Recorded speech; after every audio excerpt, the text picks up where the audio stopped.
Weli ma ku wareertay WhatsApp fariin aad dirtay in la akhriyay in kale, maadaama qofkaas uu iska xiray labada tig buluugga ah ee ay kuu sheegi lahaa inuu akhriyay.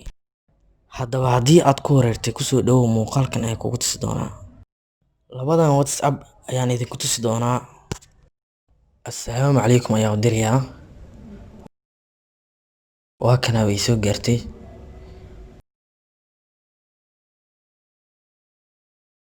Message-kan waa kala furay. Hadda qofka ma ogaan karaa? Waa maya.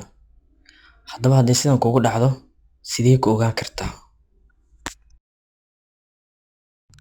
Voice hal second ayaa u diraysaa.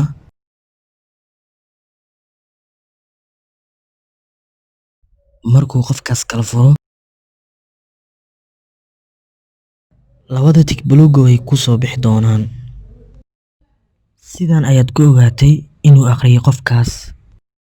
Option-kan awood uma laha inuu kaa qariyo codka haddii la kala furo.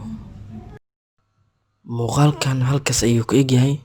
Haddii aad ka heshay like saar, la wadaagna asxaabtaada.